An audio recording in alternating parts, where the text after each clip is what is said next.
বিজেপির নেতা শুভেন্দু অধিকারী তিনি বলছেন মোহাম্মদ ইউনূসে বাংলাদেশের সরকার ভালো। শুনবেন, আমি তথ্য ছাড়া কথা বলি না।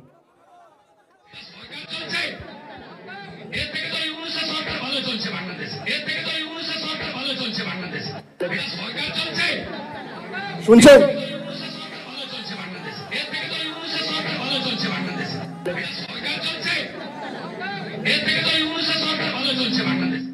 বলছে এর থেকে ইউনূসের সরকার ভালো চলছে বাংলাদেশে, মানে বাংলার সরকার থেকে ইউনূসের সরকার ভালো চলছে বাংলাদেশে।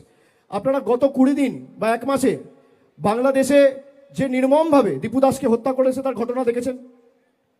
আর বিজেপির নেতা যার নেতৃত্বে হিন্দুদের মারা হচ্ছে তাকে সার্টিফিকেট দিচ্ছে। এই হচ্ছে বিজেপির হিন্দুত্ব। আমি বলছি না, বিজেপির নেতার মুখের কথা ভিডিওতে চালালাম, আর যদি মিথ্যে হয় বুকের পাটা থাকে তাহলে আমার বিরুদ্ধে মামলা করে হাইকোর্টে মামলা করে আমাকে জেলে ঢোকাও। দুধ কা দুধ, পানি কা পানি। ভাইপো কালকে বিরোধী দলনেতার ভূত মাথায় কালকে সব সভাতে শোনাচ্ছে, কালকে শুনিয়েছে। আমি বলেছি যে পশ্চিমবঙ্গের অবস্থা, ইউনূসের বাংলাদেশ তবু ভালো, কিন্তু পশ্চিমবঙ্গের অবস্থা তার থেকেও খারাপ। আরে ছেলেটা রাজনীতি বোঝে, ক্ষমতায় আসার পরে এলে যা হয়। আপনি তো এতে আপনার পিসির অপমান করলেন।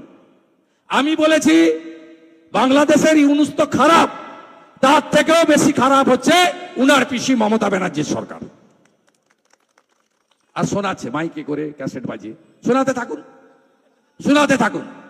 এপ্রিল মাসের পরে তোমার দেখা নাই রে, তোমার দেখা নাই।